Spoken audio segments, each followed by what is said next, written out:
We are currently involved in a study of 1 Corinthians chapter 15, the resurrection.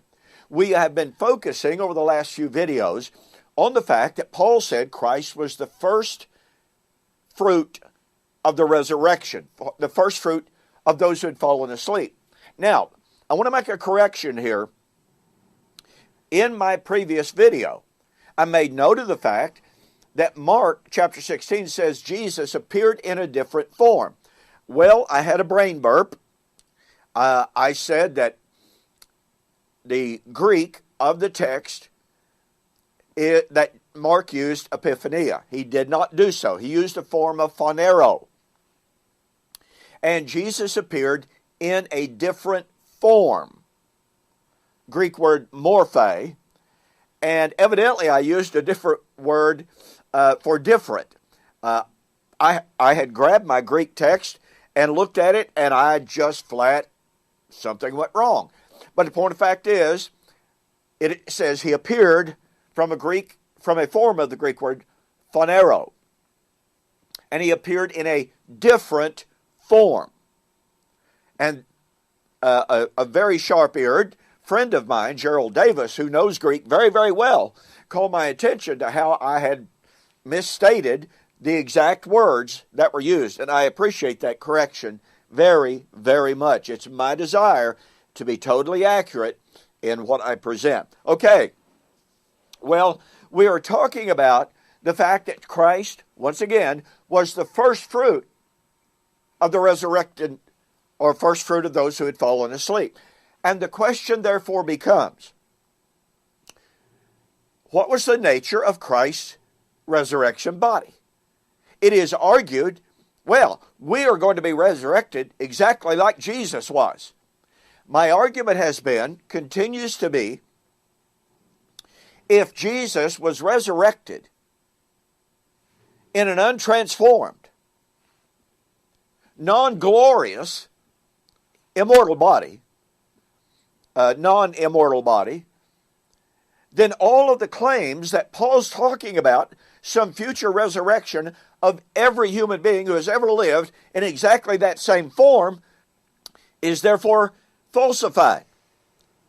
Because no one believes that there will be a future resurrection of untransformed, non-immortal, non-glorified bodies.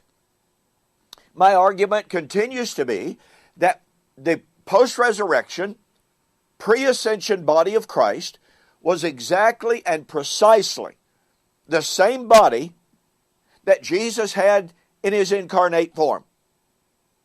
No difference whatsoever. He went out of his way in Luke chapter 24, when Thomas had doubted that he was raised from the dead. He went out of his way to say, a spirit does not have flesh and bone as you see me have. Thrust your hand into my side, touch me, feel me, that it is I, even I myself.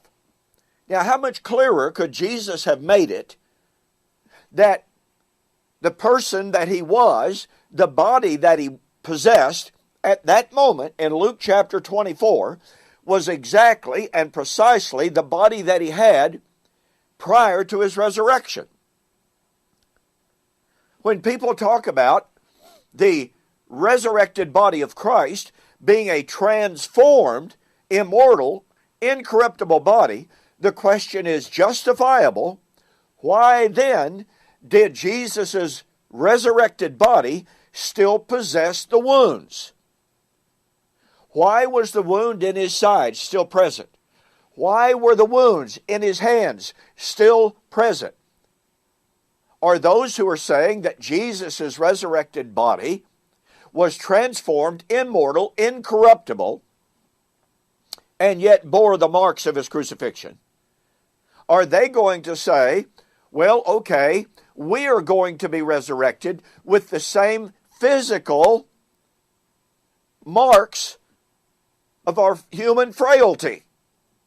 I mean, I've got a bad right foot, okay?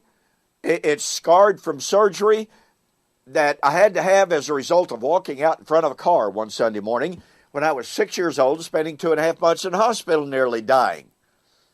So, since Jesus' post-resurrection, pre-ascension body possessed the wounds in his side and in his hands, and yet that's supposedly his glorified body, does that mean that when I'm raised out of the grave, I'm going to have the same physical ailments in my human body, in that physical body?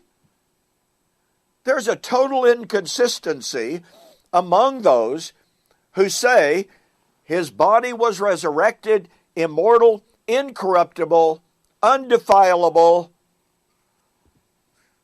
but it still had the wound marks.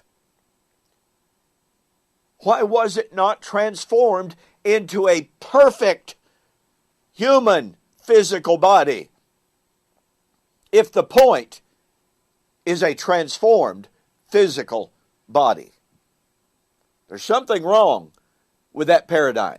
And listen, folks, if you want an extensive discussion of the resurrected body of Christ, don't forget to order this book, Like Father, Like Son, on Clouds of Glory. And don't forget, this is an upgraded version that has both scriptural and topical indexes in it for your ease of study. And my thanks to Sam Dawson for doing that for me. Well, we've got more on the resurrection body of Christ, showing, proving that Jesus' resurrected body, post-resurrection, pre-ascension, was totally unchanged.